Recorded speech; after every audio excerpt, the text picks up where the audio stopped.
바로 그때 내가 기다리는 일이 벌어졌다. 별들은 가버렸고 나는 떨어졌다.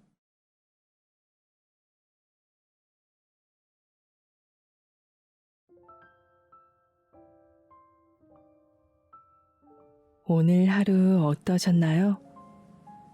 이리입니다. 안녕하세요. 산을 오르는 자들의 한계를 뛰어넘은 이야기. 지난번과 이어지는 부분을 들고 왔어요. 높디 높은 산 위에서 한 사람의 다리가 부러졌었죠. 둘 중 한 사람이라도 다리가 부러지면 그건 사형 선고나 마찬가지라는데 둘에게 어떤 희망이 보였다가 사라졌다가 보였다가 또 사라졌다가 이렇게 간접적으로 겪는 이까지 손에 땀을 쥐게 만드는데요. 이게 정말 소설이 아니라니. 꾸며낸 이야기에는 대부분 확실한 기승전결이 있지만 실제 이야기는 그러지 않을 가능성도 있기 때문에 더 궁금하고 파고들게 만드는 것 같아요. 그랬다가 아니었다가 하는 일들이 현실에도 왕왕 있기에 더 그런 거겠죠? 그나저나 날이 따뜻해지는 것 같았는데 며칠 전에 아주 조금 눈이 또 내렸어요. 이제 눈은 더 내리지 않지 않을까 하는 생각이 들어 후닥닥 모셔왔습니다. 이번에도 잘 들어주셨으면 좋겠어요. 감기 조심하시고요. 좋은 밤 보내세요. 다치지 마세요, 여러분.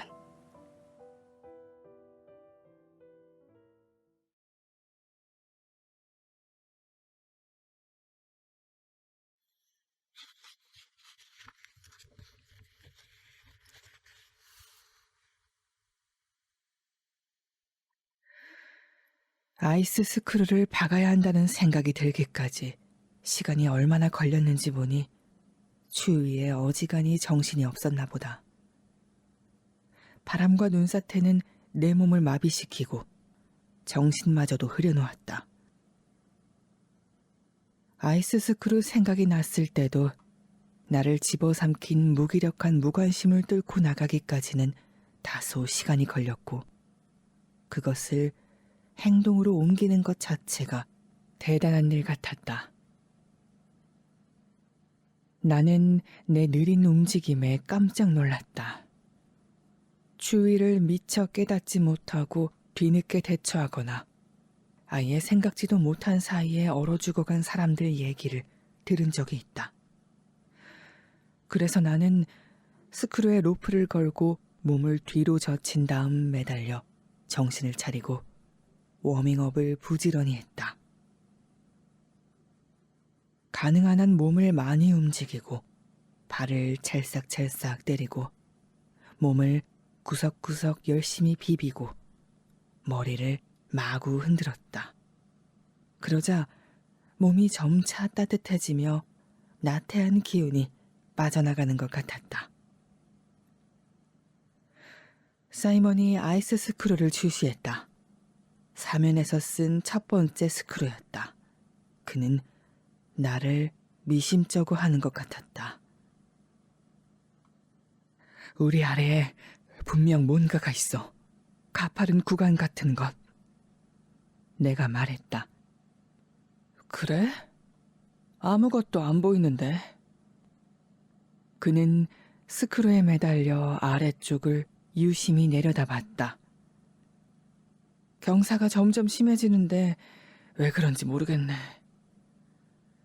나도 아래를 내려다봤으나 소용돌이 치는 눈보라 외에는 아무것도 보이지 않았다.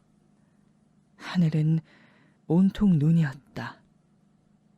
하늘에서 내리는 눈 때문이든 바람에 날리는 눈 때문이든 이러나 저러나 결과는 화이트아웃 상태였다. 아래에 뭐가 있는지도 모르면서 날 내리는 건 좋은 생각이 아니야. 내가 말했다. 뭐든 될 수 있어. 바위 버트레스도 빙벽도. 알아. 하지만 세리아 노르트에 오를 때 그렇게 큰 뭔가를 본 기억이 없잖아. 안 그래? 그래. 몇 군데 바위가 튀어나온 건 말고는.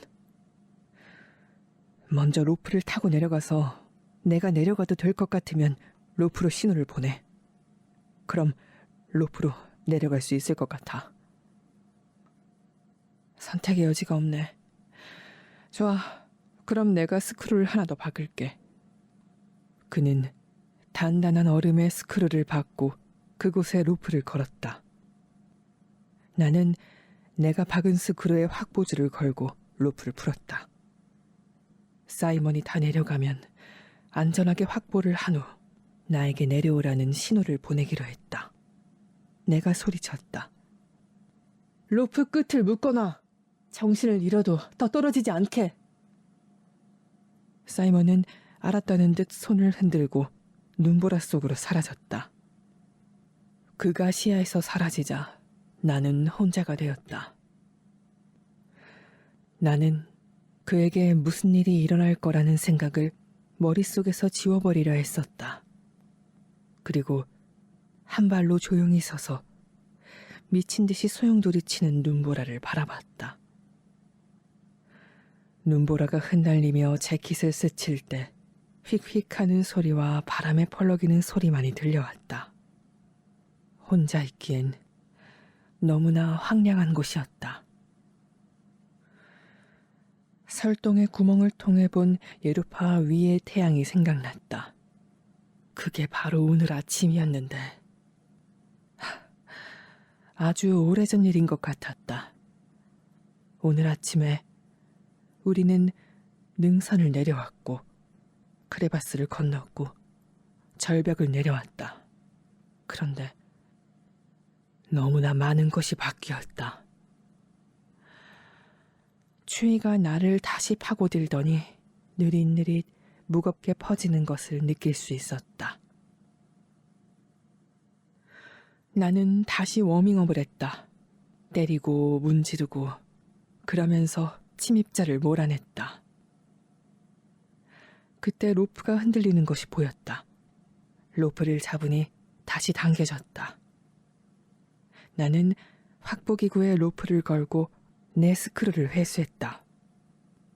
혹시 로프가 걸린 스크루가 빠지진 않을지 살펴보면서 체중을 로프로 조심스럽게 옮겼다. 그런 다음 미끄러지듯 사이먼이 있는 곳으로 내려갔다. 6미터를 내려가자 경사가 수직으로 바뀌었다. 나는 일단 멈춰서 아래를 내려다봤다. 5미터 아래는 경사가 조금 완만했다. 그리고 그 아래는 눈보라로 아무것도 보이지 않았다. 다시 내려가기 시작하자 곳곳에 얼음이 붙어 있었다. 한두 번 벽에 부딪혀 통증을 느꼈지만 로프를 타고 내려가는 것이 매달려 내려가는 것보다 쉽고 고통도 덜했으며 속도를 내 마음대로 조절할 수 있다는 장점도 있었다. 경사진 곳에선 다리를 돌려 다친 다리를 허공으로 향하게 할 수 있어서 고통이 없었고 빙벽에선 다리가 걸리는 것을 그럭저럭 피할 수 있었다. 조심스럽게 내려가는데 온 신경을 집중하고 있을 때 사이먼의 목소리가 들렸다. 아래를 내려다보니 스크루에 확보한 그가 몸을 뒤로 젖히고 나를 올려다보며 웃고 있었다. 한 번 더 있어. 그 아래는 사면이야. 이제 거의 다 끝나가는 것 같아. 사이먼은 손을 뻗어 내 안전벨트를 잡더니 자신이 서 있는 곳으로 끌어당겼다. 얼마나 조심스럽게 내 몸을 돌려줬는지 내가 그의 옆에 멈춰 섰을 때 나는 사면에서 바깥쪽을 향하고 있었다. 그는 자신이 매달린 스크류 옆에 하나를 더 박아 내 몸을 걸고 나서 얼음을 파서 만든 자리로 내 다친 다리를 끌어 디디게 해줬다.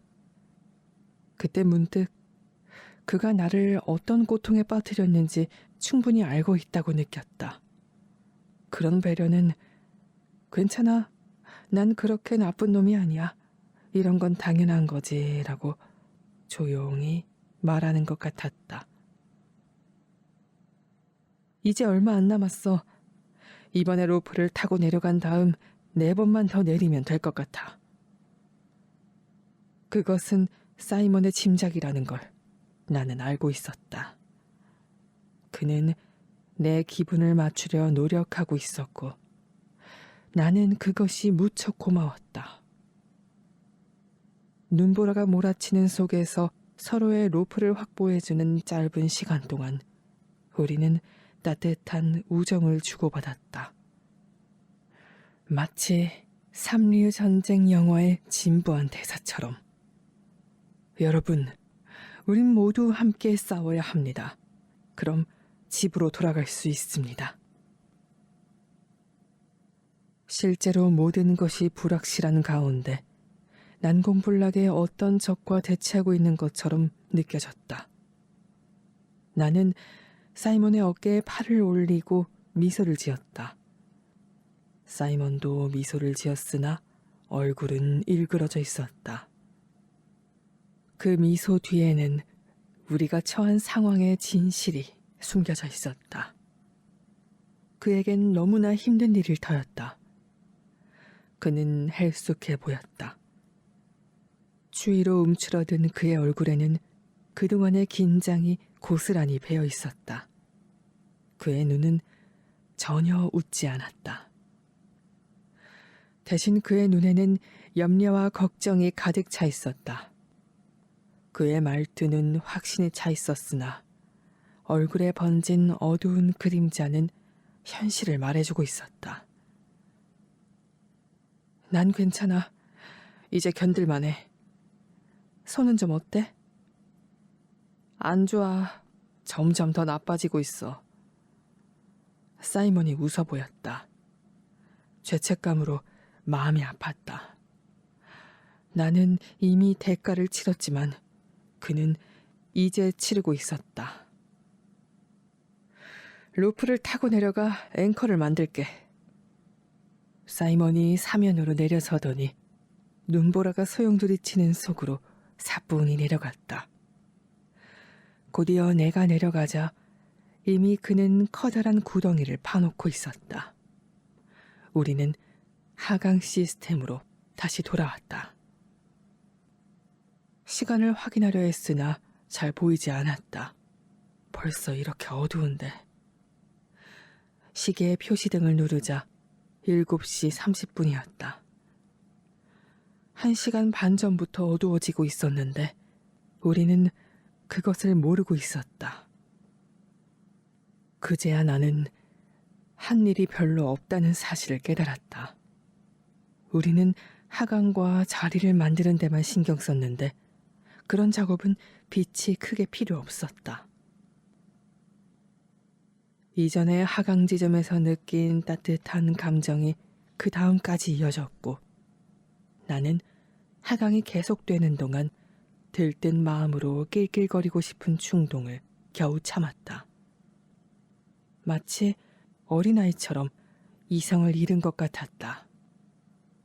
빙하에 내려가 아늑한 설동에 들어갈 생각으로 몸이 달아 견딜 수 없을 정도였다. 그것은 마치 추운 산에서 하루 종일 헤매다 모닥불 옆에 놓여있는 음식의 이미지처럼 내 마음에 넘쳐 흘렀다. 그런 헛된 생각이 혹시라도 재앙으로 이어지지 않을까 염려하며 그 생각을 떨쳐버리려 노력했다. 기대가 크면 실망도 큰 법이라고 스스로를 타일렀지만 뜻대로 되지 않았다. 이번엔 더 빠르고 쉽게 내려졌다. 고통은 여전했으나 그것은 부차적인 문제였다. 나는 무조건 내려가야만 했다. 하강은 이제 더 익숙해졌다. 마치 몇 년 동안이나 연습한 것처럼. 앞이 잘 보이지 않는 눈보라 속을 내려가면서도 우리의 낙관주의는 조금씩 내려갈 때마다 눈덩이처럼 불어났고 덩달아 사이먼의 미소도 커져갔다. 내 헤드램프 불빛에 비친 그의 눈이 그 사실을 똑똑히 말해주고 있었다. 우리는 상황을 통제할 수 있는 힘을 되찾았다. 더 이상 절망으로부터 도망치지 않았고 불가능에 대항해 필사적으로 싸우지 않았다. 우리는 통제되고 질서 있게 하강했다. 생각보다 분설 눈사태가 무겁게 느껴져서 나는 어깨를 움츠리고 눈사태가 지나갈 때까지 기다렸다. 다시 움직이니 가슴과 사면 사이에 모여있던 눈이 다리로 흘러내려 내가 파놓은 자리에서 눈을 털어내야 했다. 날씨는 좋아질 기미가 보이지 않았으나 적어도 더 나빠지진 않았다. 사이먼이 어둠 속에서 나타났다. 헤드램프 불빛이 눈보라를 뚫고 노랗게 반짝거렸다. 나는 그를 계속 주시하여 내 헤드램프 불빛이 그를 안내하게 했다. 사이먼이 내 쪽으로 내려섰을 때 눈사태가 우리를 또 한 번 덮쳤으나 간신히 피할 수 있었다. 젠장, 저 위에서 하마터면 휩쓸릴 뻔했어. 눈사태가 점점 커지고 있어. 아마 아래로 거의 다 내려와서 그럴 거야. 내려갈수록 눈이 더 많아지네. 루프를 풀어버릴까 했어. 그럼 내가 눈사태에 세게 맞아도 너까지 끌고 내려가진 않을 테니까. 나는 웃었다. 그가 떨어지고 나면 남은 로프로 내가 할 수 있는 일은 아무것도 없었다. 그럼 결국은 나도 떨어질 테니까 함께 떨어지게 로프를 묶고 있어. 네가 떨어질 거란 생각은 안 하지만 그럼 내가 죽더라도 네 탓으로 돌릴 수 있으니까. 사이먼은 웃지 않았다. 그는 내가 다쳤다는 사실을 거의 잊고 있었는데 지금 내가 그것을 다시 일깨워준 셈이었다. 그는 자리에 앉아 나를 또다시 내릴 준비를 했다. 기껏해야 2번이면 끝날 거야. 지금이 8번째거든. 로프를 타고 2번 내려왔으니까 800m 이상은 내려온 셈이야. 벽이 900m는 안 되니까 어쩌면 이번이 마지막일지도 몰라. 그의 말에 나는 고개를 끄덕였다. 내 몸이 미끄러지기 시작하자 그는 자신만만한 미소를 지어 보였다. 그의 모습이 곧 눈보라 속으로 사라졌다. 처음엔 점차 완만해져서 이제 빙하에 거의 가까워졌다고 생각하며 용기를 내자고 마음을 다졌다. 하지만 사이먼이 시야에서 완전히 사라지자마자 경사가 다시 가팔라졌다. 속도가 빨라졌고 내 다리가 눈에 점점 더 자주 걸렸다. 고통이 너무 심해 더 이상 경사 따위를 생각할 겨를이 없었다. 눈에서 발을 들어 올리려 했으나 헛일이었다. 나는 고통을 그냥 받아들였다. 속도가 빨라지자 안전벨트에 걸리는 무게도 늘어났다. 발로 제동을 했지만 효과가 없었다. 몸을 비틀어 내 위의 어둠을 올려다봤다. 헤드램프의 불빛에 눈보라가 사방으로 날리며 반짝거렸다. 사이먼에게 속도를 좀 늦추라고 소리쳤다. 그러나 속도가 더 빨라져서 심장이 격렬하게 요동치기 시작했다. 그가 손을 놓쳤나? 다시 멈추려고 했지만 소용이 없었다. 나는 점점 커지는 공포감을 억누르며 정신을 차리려고 노력했다. 아니, 그가 놓친 건 아니야. 속도가 조금 빠를 뿐이지. 꾸준하잖아. 그냥 서두르고 있을지 몰라. 그런 걸 거야. 그렇다는 걸 알고 있었지만 여전히 뭔가 잘못되고 있었다. 사면이었다. 당연하잖아. 좀 더 일찍 알았어야 했는데. 하지만 경사가 훨씬 더 가팔랐다. 그렇다면 그 의미는 딱 하나였다. 나는 다시 절벽으로 내려가고 있었다. 미친 듯이 소리쳤으나 사이먼은 내 말을 듣지 못하는 모양이었다. 다시 더 크게 소리쳤지만 소리는 눈보라에 묻히고 말았다. 아마 5미터 떨어져 있었어도 듣기 어려웠을 것이다. 매듭까지 얼마나 남았는지 가늠해봤다. 30미터, 15미터. 하지만 알 길이 없었다. 끝이 없는 것 같았다. 나는 소용돌이치는 눈보라 속으로 시간의 흐름에 무감각해진 채 영원히 미끄러져 내려갔다. 그러나 그것은 간신히 고통을 견딜 수 있을 만큼 짧은 시간이었다.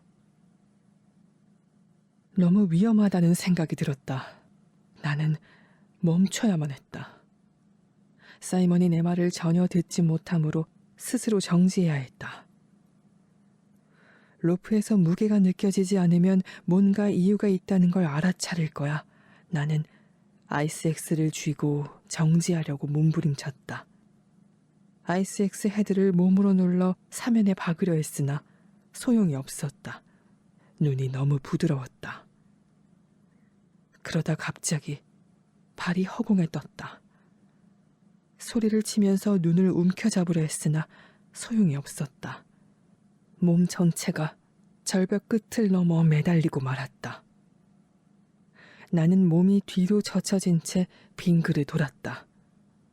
절벽 끝에 걸친 로프가 계속 내려지는 것이 보였다. 하지만 그 광경도 커다란 분설 눈사태가 나를 덮친 순간 시야에서 사라졌다. 눈사태가 그치자 하강도 멈췄다. 사이먼이 갑작스럽게 로프에 실린 내 무게를 겨우 붙잡은 것 같았다. 혼란스러웠다. 내가 허공에 덩그러니 매달려 있다는 것 외에는 무슨 일이 일어났는지 알 수가 없었다. 로프를 잡고 앉은 자세로 몸을 똑바로 일으켜 세웠다. 몸은 계속 빙그르 돌았지만 그렇게 빠르진 않았다. 한 바퀴 돌 때마다 2미터 앞에 빙벽이 보였다. 회전이 멈췄을 때 바깥쪽을 향하고 있었기 때문에 빙벽을 보려면 몸을 조금 돌려야 했다. 눈보라가 멈췄다.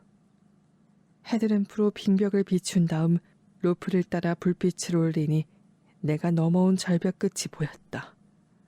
내 위로 5미터 정도 높이였다. 단단한 얼음으로 된 그 빙벽은 90도가 넘는 오버행이었다. 로프가 툭 하고 조금 더 내려오더니 멈췄다. 분설 눈사태가 그 위에서 다시 쏟아져 내렸고 회오리 바람이 불었다. 바람을 막으려고 몸을 웅크렸다. 다리 사이로 아래쪽 빙벽이 보였는데 바닥까지 오버행이었다. 벽의 높이를 가늠해 보려고 아래를 내려다봤다. 눈 덮인 바닥과 내 아래로 검은 윤곽을 드러낸 크레바스가 보이는 것 같았다. 그때 눈보라가 시야를 가렸다. 나는 위쪽으로 빙벽 끝을 다시 올려다봤다. 사이먼이 나를 끌어올리는 것은 불가능했다. 그가 버티고 있는 자리가 안전하다 할지라도 그것은 극도로 어려운 작업이었다. 더구나 눈구덩이에서 시도한다면 자살 행위나 다름없었다. 위쪽의 어둠을 향해 소리쳤으나 내 귀에 들리는 것은 도저히 분간할 수 없는 이상한 소리였다. 그것이 사이먼의 목소리인지 아니면 내 목소리의 메아리인지도 확실하지 않았다. 나는 팔로 로프를 꼭 껴안고 앉아 가만히 기다렸다. 그러다 다리 사이로 아래를 내려다보고 심한 충격을 받았다. 점점 커지는 두려움을 무릅쓰고 다시 내려다보니 조금씩 분간이 되기 시작했다. 나는 빙벽 아래 천길 낭떠러지만큼 떨어진 크레바스 위에 매달려 있었고 그 사실을 서서히 깨달으면서 속이 뒤틀리는 것 같았다. 발밑은 최소한 30m의 허공이었다. 잘못 받기를 바라며 아래를 계속 내려다봤다. 웬걸 잘못 보기는커녕 30m는 어림도 없었다. 나는 잠시 혼란에 빠졌다. 도대체 어떻게 된 거지? 그때 한 가지 사실이 머리를 스쳤다. 몸을 돌려 빙벽을 바라봤다. 빙벽은 2m 떨어진 거리에 있었다. 아이스엑스를 잡은 손을 아무리 뻗어도 닿지 않았다. 그쪽으로 몸을 흔들어 봤으나 제자리에서 빙빙 돌기만 했다. 로프를 타고 올라갈 수는 없을까? 사이먼은 내가 어디에 매달려 있는지 모를 테니 서둘러야 해. 이전에 경사진 벽면이 짧았으니까 사이먼은 이번에도 높이가 비슷할 거라고 생각할 거야. 그러면 나를 다시 아래로 내리겠지? 이런, 바닥에 닿기 훨씬 전에 확보기구에 매듭이 끼이면 어떡하지? 빙벽에 닿기는 불가능했고 그래봤자 아무 소용이 없다는 걸 나는 바로 깨달았다. 5m의 오버행 빙벽을 다리 하나만으로 올라갈 수는 없어. 안전벨트를 더듬어 슬링 2개를 찾았다. 그러나 벙어리 장갑을 낀 손으로는 잡을 수가 없었다. 나는 이빨로 물어 장갑을 벗고 슬링을 다시 잡았다. 하나는 손목에 걸고 하나는 이빨에 물었다. 슬링을 잡느라 로프를 놓쳐서 몸이 뒤로 넘어가는 바람에 허리로 매달렸다. 그것도 등에 맨 배낭의 하중으로 머리와 다리가 허리보다 늘어진 자세였다. 나는 몸부림을 쳐서 로프를 다시 잡고 앉은 자세로 돌아왔다. 왼팔에 로프를 감고 상체를 일으켜 오른손으로 이빨에 문 슬링을 잡았다. 가늘고 둥근 슬링을 로프에 돌려 감으려 했으나 손가락이 말을 듣지 않았다. 로프를 타고 올라갈 수 있도록 프루지크 매듭을 만들어야 했다. 하지만 그 사이에 지쳐버리고 말았다. 그러다 마침내 이빨과 손을 동원해 슬링을 로프 주위에 한 바퀴 돌려 감는데 성공했다. 그 매듭은 적어도 3번은 돌려야 쓸모가 있었다. 나는 거의 울음이 터질 지경이 되어서야 겨우 끝냈다. 거의 15분이나 걸렸다. 바람으로 몸이 계속 빙그르 돌았고 작은 눈사태가 얼굴에 떨어져 앞도 잘 보이지 않았다. 나는 프루지크에 카라비너를 걸고 허리를 바싹 당겨 그 카라비너를 다시 안전벨트에 걸었다. 로프 위로 가능한 한 높이 매듭을 밀어 올리고 힘을 실은 다음 몸을 뒤로 젖혔다. 매듭이 꽉 조여들면서 조금 내려오는가 싶더니 로프에 고정되었다. 로프를 잡고 있던 팔을 놓고 매달렸다. 그러자 몸이 뒤로 넘어가지 않고 앉은 자세가 유지되었다. 이제 매듭 하나를 더 만들어야 했다. 그러면 두 손을 자유롭게 쓸 수 있게 될 터였다. 왼쪽 손목에 걸어둔 슬링을 빼내면서 내 손이 얼마나 쓸모없게 되었는지 알게 되었다. 양손이 모두 얼어 있었다. 오른쪽 손가락은 움직일 수 있었지만 로프를 잡고 있느라 움직이지 않은 왼손은 동상에 걸렸다. 나는 양손을 서로 탁탁 두드려 손가락을 구부리려고 했었다. 두드리고 구부리고 탁탁 두드리고 구부리고. 하지만 온기가 돌면서 발생하는 통증을 느낄 수 없었다. 손가락이 약간 움직이며 감각이 돌아오는 것 같았으나 거의 알아차리지 못할 정도였다.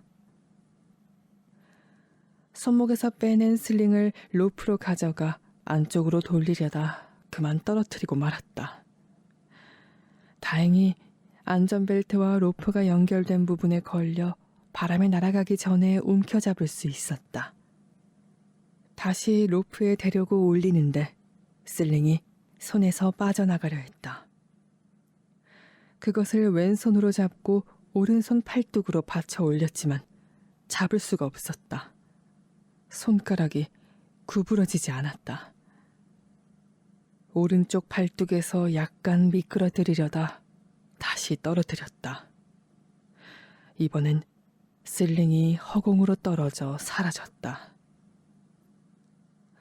이제 로프를 타고 올라갈 가망이 없어졌다.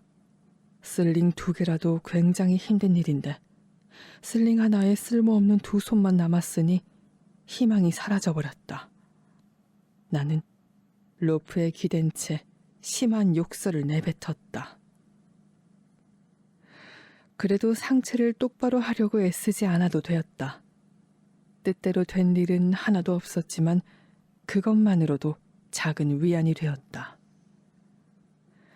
안전벨트 위로 연결된 로프는 쇠막대기처럼 팽팽했다. 이미 만들어 놓은 매듭이 안전벨트 1m쯤 위에서 단단하게 걸려 있었다.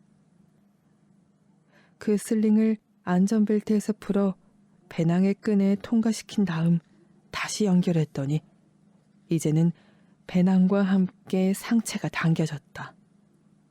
마지막 남은 카라비너를 이용해 더 당기고 시험 삼아 몸을 뒤로 눕혀봤다. 결과는 훌륭했다. 매듭이 상체를 잡아당겨 안락 의자에 앉은 듯 허공에 앉아있을 수 있었다. 그것이 아주 튼튼하게 버텨준다는 확신이 든 순간 너무나 지쳐 로프에 다시 주저앉았다. 바람이 미친 듯이 불어 로프에 매달린 나를 흔들었다. 한 차례씩 세게 불 때마다 추위가 점점 더 심해졌다. 안전벨트에 걸린 허리와 허벅지에 걸린 체중의 압력이 혈액순환을 막아 양쪽 다리에 감각이 없었다. 그러자 무릎 통증이 사라졌다. 팔을 늘어뜨리자 장갑 속에 쓸모없는 양손이 무겁게 느껴졌다. 그 손들을 되살려봤자 아무 의미가 없었다. 이렇게 매달려 있는 상태에서는 빠져나갈 방법이 전혀 없었다. 나는 올라갈 수도 없었고 그렇다고 사이먼이 나를 내릴 수도 없었다. 빙벽 끝을 넘어 내려온 게 얼마나 오래됐지? 30분 넘게 걸리지는 않았을 거야. 2시간이면 난 죽은 목숨인데. 추위가 나를 야금야금 잡아먹고 있는 것 같았다. 은밀한 공포가 마음속에 맴돌았지만 그조차도 조금씩 희미해져 갔다. 나는 느긋한 마음으로 감각이 어떻게 변하는지 흥미롭게 관찰했다. 적어도 고통스럽지는 않을 거야. 나는 그것이 기뻤다. 고통 때문에 기진맥진한 상태였는데 고통이 끝나니 이젠 너무나 마음이 편했다. 허리 위로는 추위가 느릿느릿 움직였다. 나는 추위가 정맥과 동맥을 타고 내 몸속으로 무자비하게 기어들어와 얼마나 조심스럽게 위로 올라오는지 머릿속으로 그려봤다. 추위가 마치 살아있는 무언가, 그러니까 내 몸속을 천천히 기어다니며 살아가는 무언가처럼 느껴졌다. 물론 실제로 그렇지 않다는 건 알지만 나는 분명히 그렇게 느꼈고 그렇게 믿는 것도 전혀 터무니없는 일은 아닌 것 같았다. 이 문제로 누구와도 논쟁하고 싶은 생각은 없지만 그 느낌은 확실했다. 그 생각에 나는 껄껄 소리내다시피 웃고 말았다. 무척 피곤했다. 졸리고 나른했다. 팔다리가 잘려나가고 유체이탈된 것처럼 이렇게 나른한 기분을 느껴본 적이 없었는데 기분 참 묘하네. 몸이 갑자기 아래로 내려갔다. 루프가 짧게 움직였다. 빙벽을 바라보니 내가 아래로 내려지고 있었다. 사이먼은 나를 다시 내리고 있었다. 무기력 상태에서 벗어나려고 머리를 흔들었다. 사이먼도 달리 방법이 없었겠지. 매듭에 걸릴 때까지 나를 내리려고 도박을 하는 것이 틀림없어. 마음속으로 그가 성공하길 바랐지만 가망이 없다는 건 너무도 잘 알았다. 검은 하늘을 향해 소리를 질렀으나 아무 대답이 없었다. 내 몸은 꾸준히 내려졌다. 아래를 내려다보니 크레바스가 눈에 들어왔다. 이제는 분명하게 보였다. 위쪽의 빙벽 너머는 더 이상 보이지 않았다. 로프가 눈보라 속으로 이어진 채 사라지고 있었다. 로프는 한 번 살짝 당겨졌고 또 한 번 그러더니 이내 멈췄다. 30분이 흘렀다. 나는 이제 사이먼을 부르지 않았다. 사이먼도 나처럼 어쩔 수 없는 상황에 처했다는 것을 알고 있었으니까. 그는 그 자리에서 죽거나 내 체중이 계속 그를 끌어당겨 떨어지거나 둘 중 하나였다. 사이먼이 그렇게 되기 전에 내가 먼저 죽을까? 그가 의식을 잃자마자 나도 죽을 것이고 어쩌면 나보다 그가 먼저 그렇게 될지도 몰라. 로프에 매달려 있으니 심한 눈사태는 피할 수 있었다. 사이먼은 나보다 더 춥겠지. 나와 사이먼의 죽음을 생각해도 별 느낌이 없었다. 죽음을 신경 쓰기엔 너무나 지쳐 있었다. 죽음이 두려웠다면 더 열심히 싸웠어야지. 하지만 이런 생각도 곧 외면해버렸다. 토니 크루츠는 알프스의 아이거 북벽에서 죽어가면서도 싸움을 멈추지 않았다. 그는 한 번도 싸움을 포기한 적이 없었고 살기 위해 로프에 매달려 발버둥치다 갑자기 떨어져 죽고 말았다. 구조대는 그가 죽어가는 모습을 바라볼 수밖에 없었다. 크루츠와 같은 상황에 처했는데도 왜 나는 발버둥치지 않은 걸까? 이상했다. 추워서 그런가? 이제 얼마 안 남았어. 아침까지 버티지도 못하겠지. 태양이 떠오르는 모습도 다시는 못 볼 거고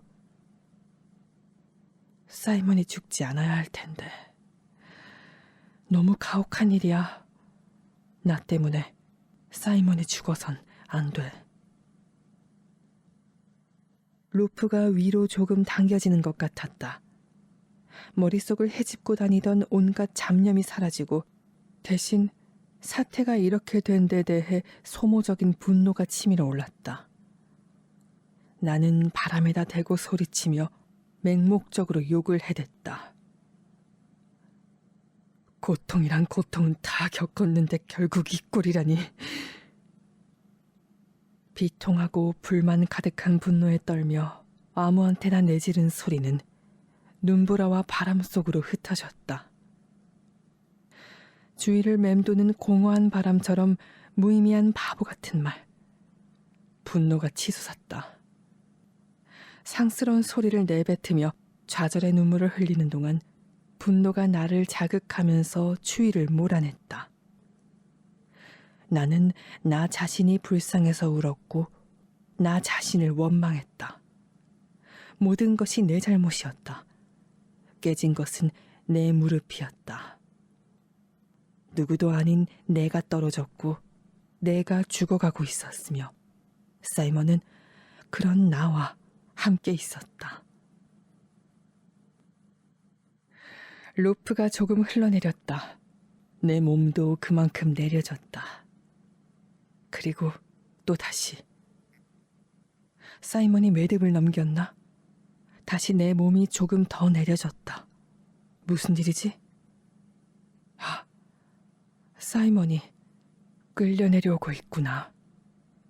내 무게가 그를 끌어내리고 있어. 나는 가만히 매달린 채 일이 벌어지기를 기다렸다. 지금, 바로 지금 이 순간에. 조금씩 내려주자 조는 미소를 지어 보였다. 사실은 미소도 아니었다. 그의 얼굴은 고통으로 일그러져 있었다.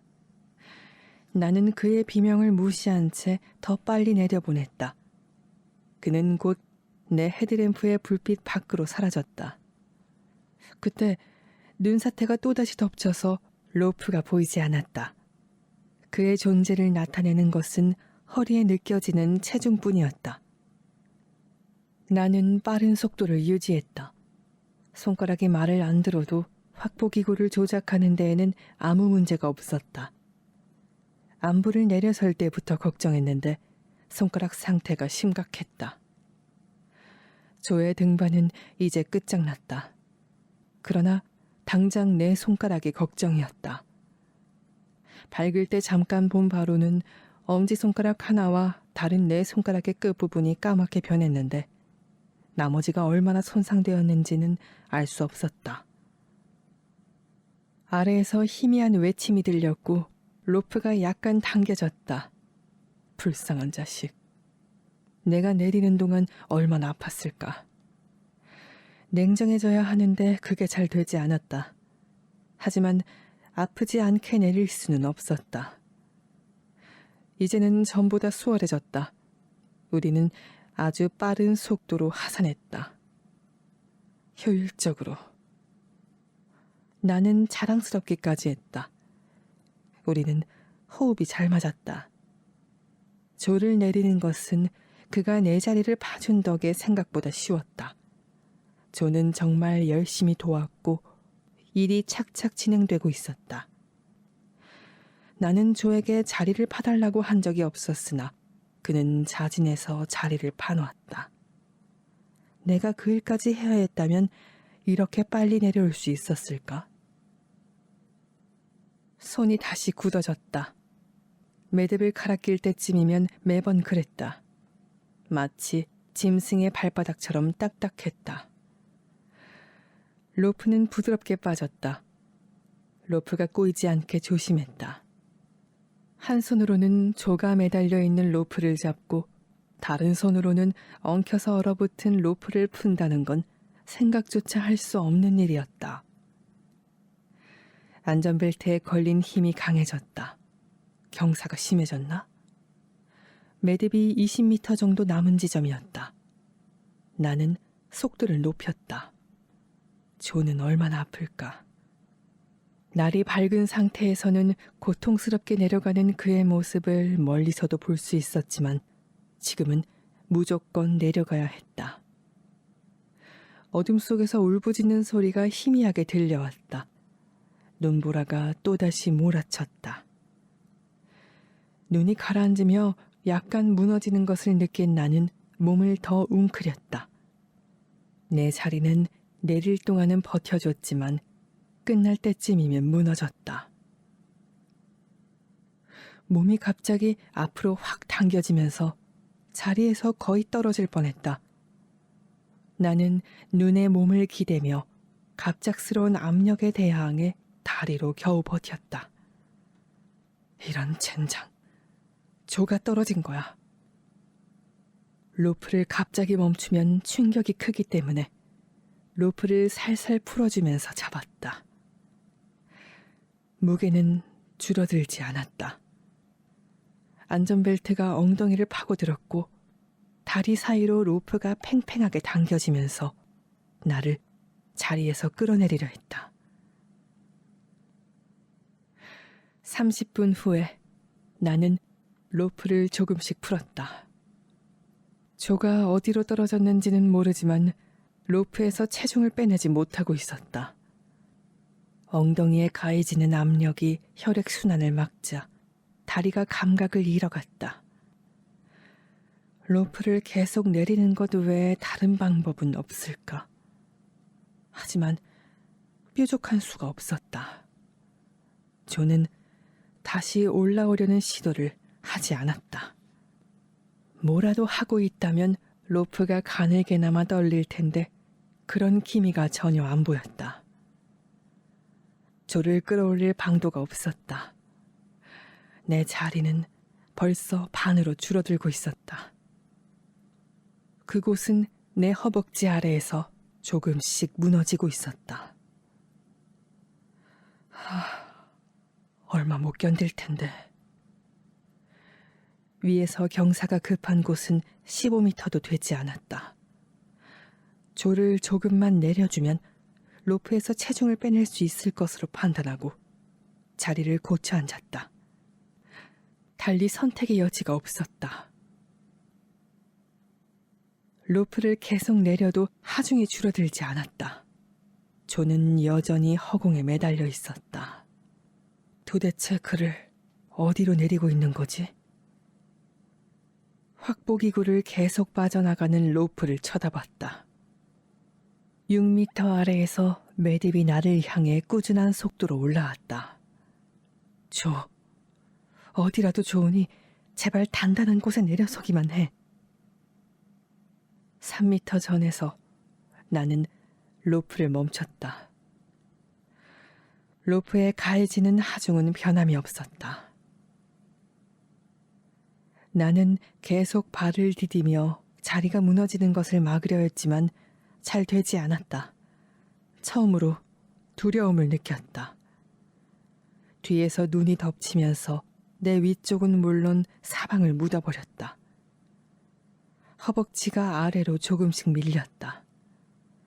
눈사태는 나를 앞으로 밀어내면서 뒤쪽에서부터 내 자리를 채워갔다.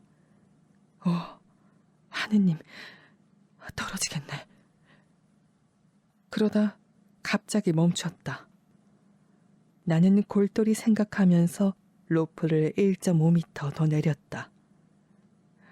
한 손으로 로프를 잡고 확보기구에서 뺀 다음 매듭 뒤에 다시 끼울 수 있을까? 로프에서 한 손을 들어올려 쳐다봤다. 주먹도 쥐어지지 않았다. 로프를 허벅지에 돌려 감아 고정시킨 다음 확보기구를 안전벨트에서 빼내면 어떨까? 어리석은 생각이었다. 내 손만으로는 조의 무게를 지탱할 수 없었다. 자칫하면 로프가 45m나 곧장 풀려내려가 결국에는 나까지 저 아래 바닥에 내던져질 거야.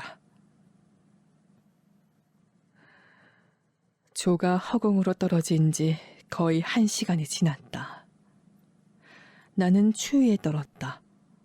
로프를 잡는 힘이 점점 더 약해졌다. 로프가 계속 빠져나가 매듭이 오른손을 압박했다. 잡을 수도 없고 멈출 수도 없어. 5만 가지 생각이 머리를 스쳤다. 밀려 내려오는 눈과 바람과 추위는 벌써 잊어버렸다. 나는 아래로 끌려 내려가고 있었다. 앉아있던 자리가 밑으로 내려오고 눈이 내 발을 스치고 밀려 내려왔다.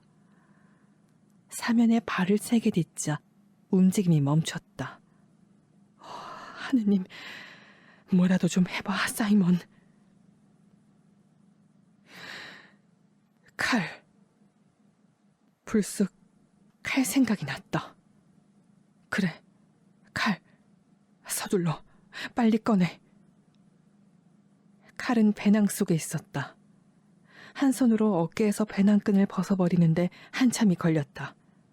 그 다음 다른 손으로 같은 동작을 반복했다. 허벅지 위에 로프를 대고 오른손으로 가능한 한 세게 확보기구를 붙잡았다. 배낭 속을 더듬는데 밑에 눈이 무너져 내리는 것 같았다. 무서워서 정신을 차릴 수가 없었다. 배낭 속을 필사적으로 더듬거렸다.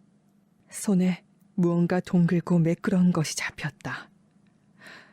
그것을 꺼내려다 빨간 플라스틱 손잡이가 장갑에서 미끄러져 하마터면 떨어뜨릴 뻔했다. 칼을 무릎 사이에 끼고 이빨로 장갑을 물어서 벗었다. 나는 이미 결정을 내렸다. 선택의 여지가 없었으니까. 이빨로 칼을 여는 순간 금속 칼날이 입술에 쩍 달라붙었다.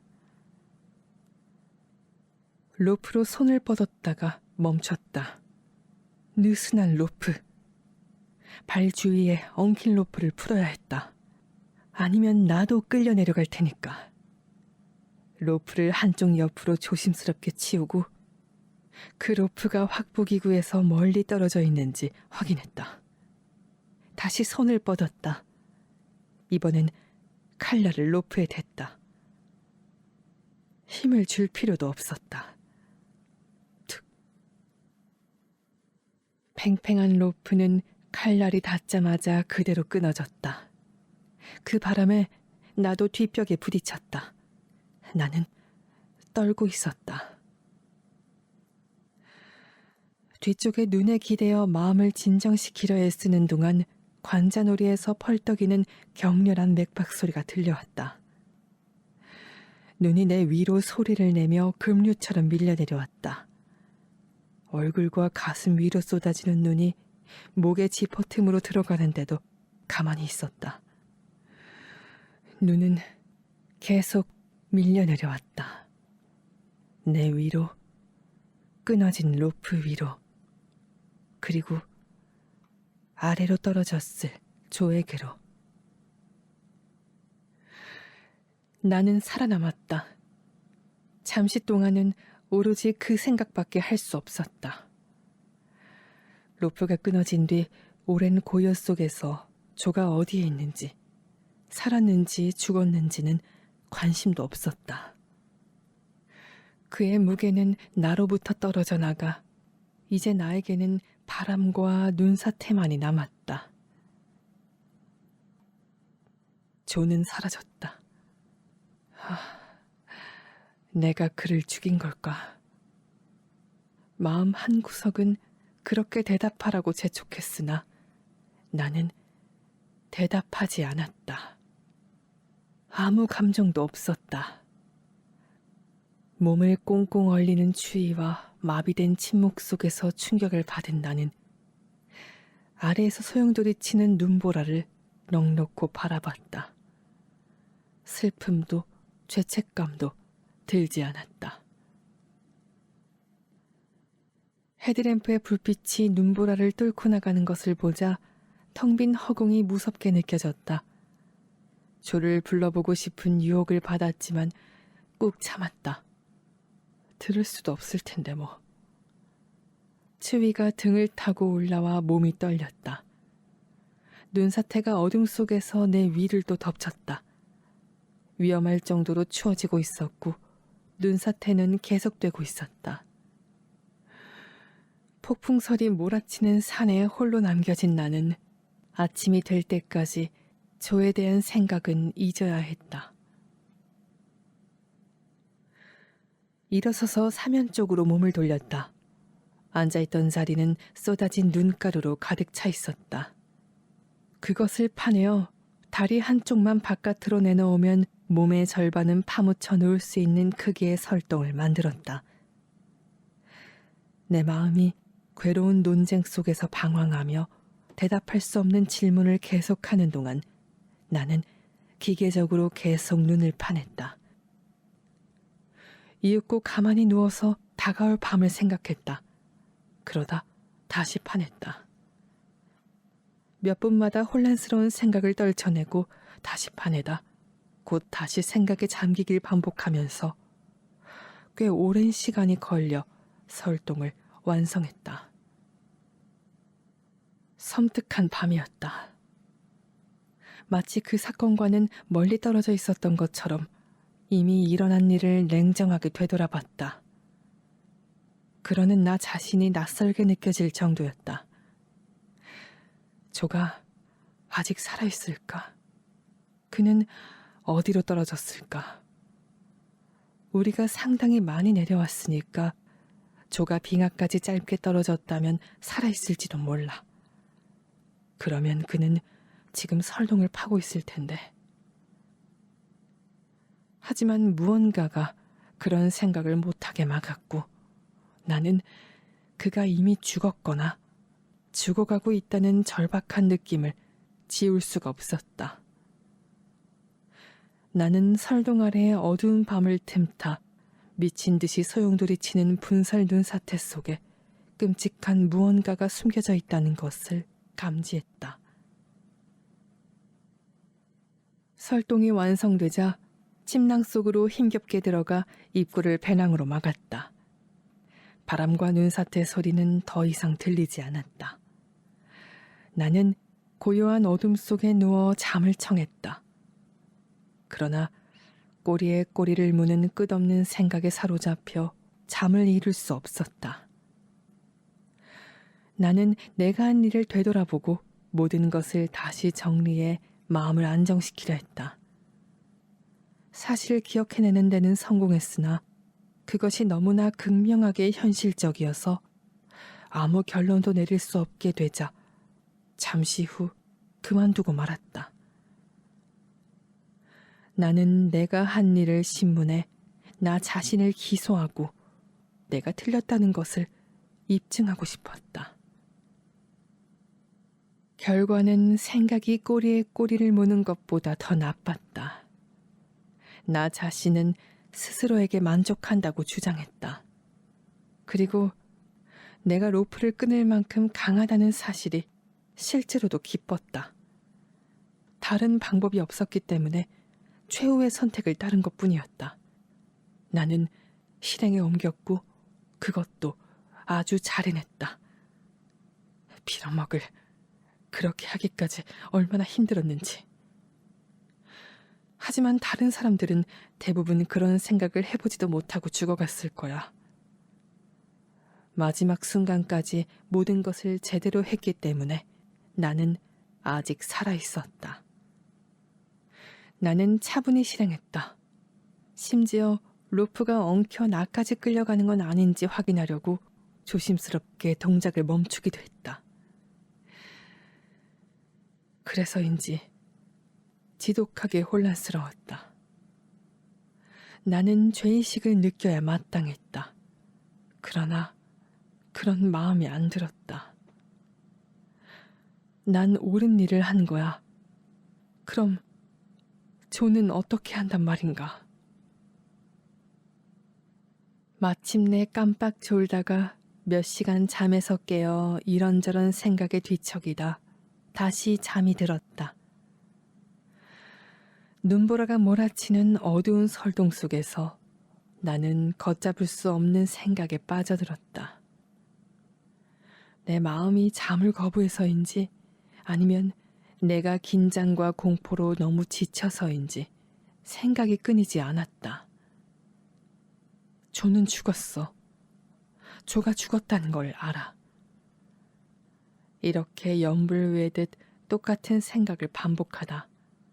그 다음에는 이런 생각으로 이어졌다. 그는 더 이상 조가 아니야.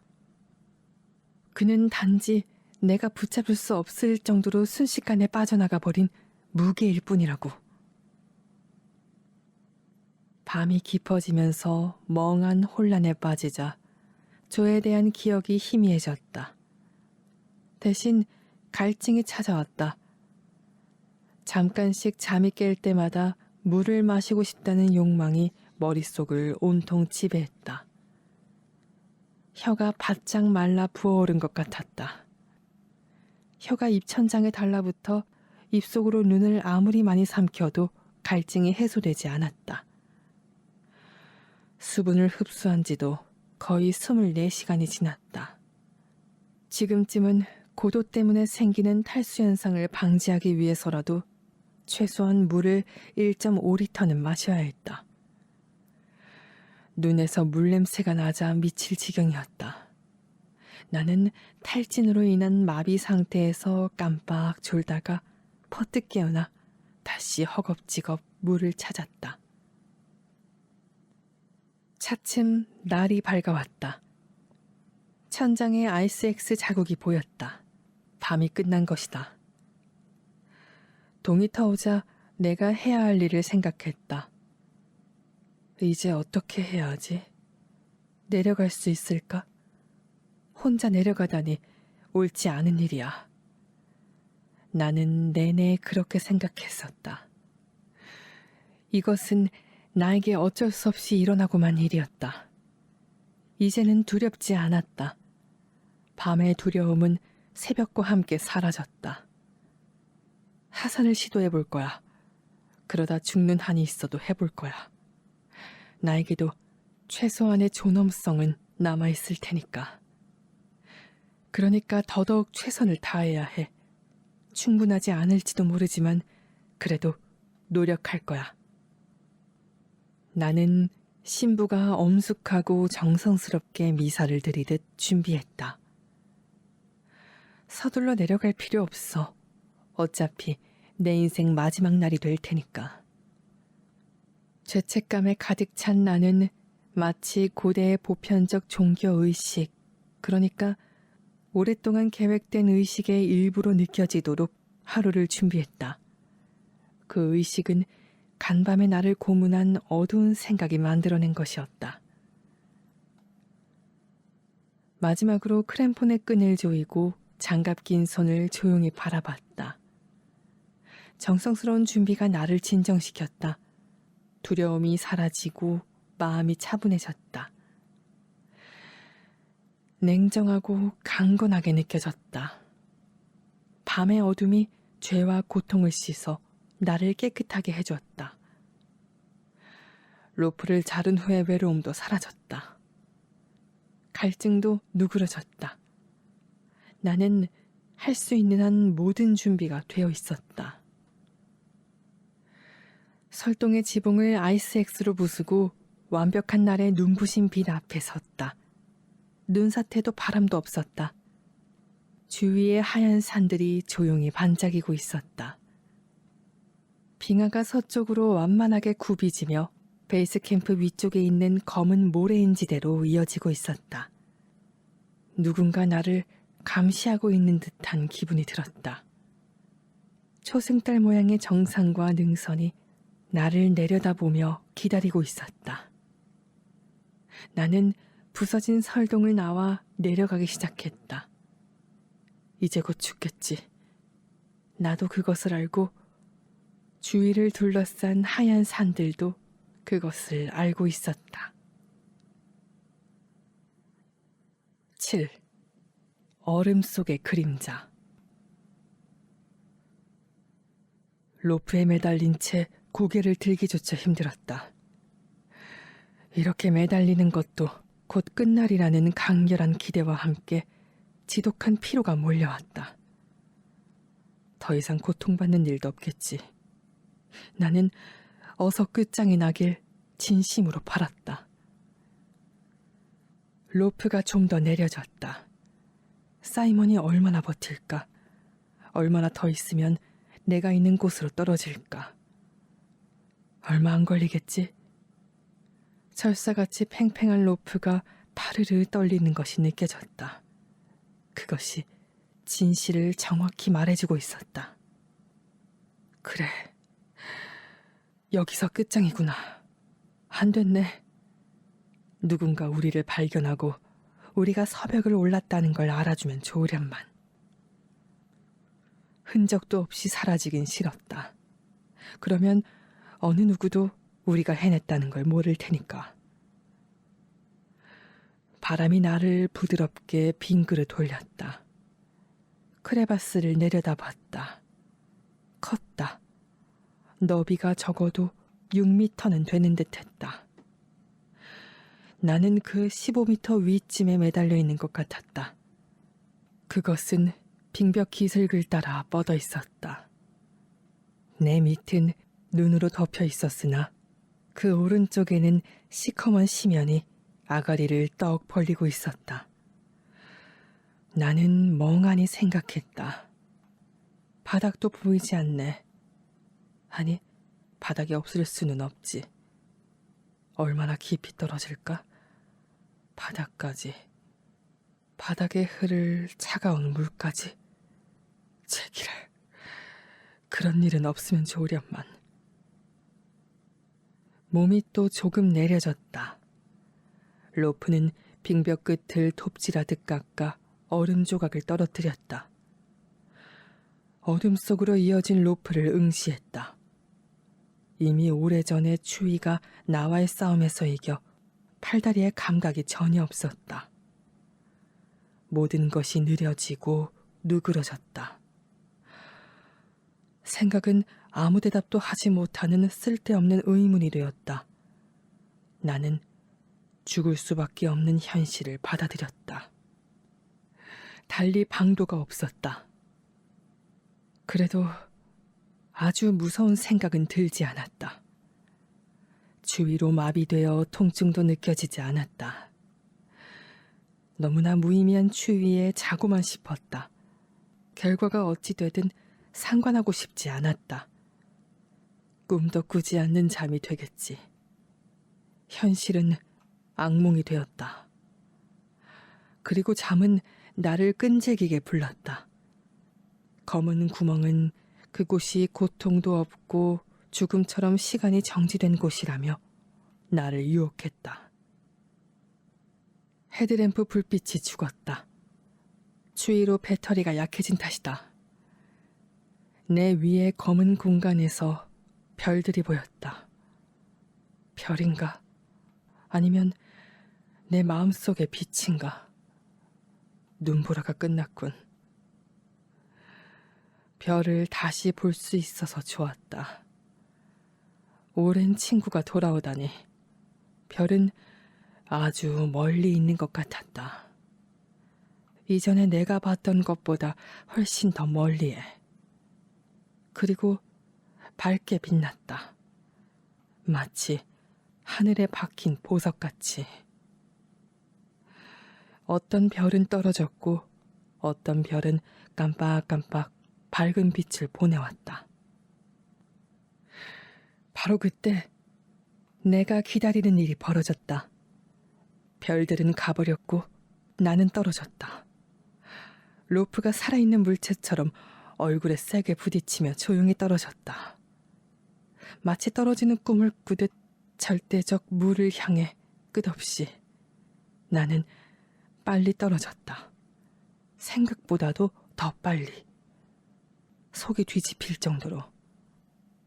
아무것도 느끼지 못할 정도로 휙 하고 떨어졌다. 아무 생각도 들지 않았다. 두려움까지도 모두 사라졌다.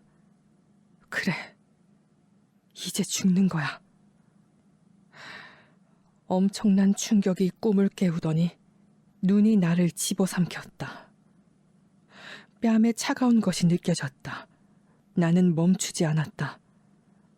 앞에 아무것도 보이지 않는 순간 나는 공포에 휩싸였다. 크레바스다. 안 돼. 가속도가 붙으며 점점 더 빨라졌다. 무자비할 정도로.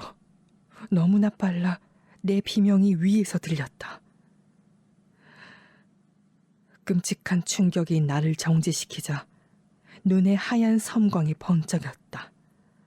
그 섬광은 전깃불이 터질 때처럼 소리를 내며 계속 번쩍였다. 몸에서 바람이 쑥 빠졌지만 느껴지진 않았다. 눈이 내 위로 떨어져 내렸다. 부드러운 충격이 이어졌고 먼 곳에서 육체를 분리시키는 방식으로 나에게 상처를 입히는 소리가 들렸다. 머릿속에서 무언가가 고동치더니 사라지면서 섬광이 잦아들었다. 헤아릴 수 없는 시간 동안 나는 충격에 망연자실했다. 무슨 일이 일어났는지 거의 의식하지 못한 채 멍하니 누워 있었다. 꿈결처럼 시간이 느리게 흘렀다. 마치 질량이 없는 듯. 아무런 지지도 없이 공중에 떠서 움직이지 않았다. 나는 입을 벌린 채 감았다고 생각한 눈으로 어둠을 바라보며 여전히 누워 있었다. 몸 안에서 고동치는 모든 메시지와 온갖 감정을 느꼈으나 꼼짝할 수 없었다. 숨을 쉴 수 없었다. 속이 메스꺼웠다. 그러나 아무것도 올라오지 않았다. 다만 가슴을 억누르는 통증이 있었다. 다시 메스꺼워지고 구역질이 났다. 공기를 들이마시려고 애썼다. 해변에서 조약돌이 단조롭게 구르는 소리가 들려왔다. 기분이 편안해졌다. 눈을 감으니 의식이 가물가물 꺼지려 했다. 가슴이 경련을 일으키다 부풀어 올랐다. 찬 공기가 들어오자 머릿속에서 아우성치던 소리가 갑자기 사라졌다. 나는 살아있었다. 타는 듯한 통증이 다리에서 올라왔다. 다리는 밑에 깔려 구부러져 있었다. 통증이 커지자 살아있다는 것이 실감났다. 젠장, 죽을 수도 없네. 통증이 계속되었다. 나는 웃었다. 나는 살아있었다. 이런. 또 웃었다. 정말 행복하게 웃었다. 통증 속에서도 웃고 웃었다. 눈물이 얼굴로 흘러내릴 정도로. 도대체 뭐가 그렇게 재미있는지 알 수 없었으나 어쨌든 웃었다. 내 안에서 어떤 것이 기지개를 켜자 낄낄대며 울고 웃었다. 팽팽하게 꼬인 어떤 것이 내 의도와는 달리 스스로 웃더니 나를 떠났다. 그러다 웃음이 갑자기 사라졌다. 가슴이 바싹 조여지면서 긴장이 다시 나를 사로잡았다. 어떻게 멈췄지? 아무것도 보이지 않았다. 나는 이상하게 구부러져 옆으로 누워 있었다. 팔을 조심스레 휘저어 봤다. 단단한 벽이 만져졌다. 얼음, 크레바스의 벽이었다. 계속 더듬거리자 팔이 갑자기 허공으로 떨어졌다. 내 바로 옆은 낭떠러지였다. 나는 그곳으로부터 멀어지고 싶은 욕망을 꾹 참았다. 뒤쪽에 내 다리는 사면에 걸쳐 있었다. 그 사면 역시 내 밑에서 가파르게 기울어져 있었다. 나는 테라스나 아니면 크레바스에 걸쳐 있는 스노브리지 위에 있었다. 미끄러지진 않았지만 어느 쪽으로 움직여야 안전한지 알 수 없었다. 나는 얼굴을 눈에 묻고 혼란스러운 생각을 하나의 계획으로 끌어모으려 노력했다. 이제 어떻게 해야 하지? 그냥 가만히 있어. 그게 다야. 움직이지 마. 가만히 있을 수 없었다. 무릎 통증이 나를 잡아 흔들면서 움직이라고 채근했다. 나는 무릎 위에서 체중을 빼내야 했다. 조금 움직이니 몸이 살짝 미끄러졌다. 모든 근육이 눈 위로 집중되었다. 움직이지 마.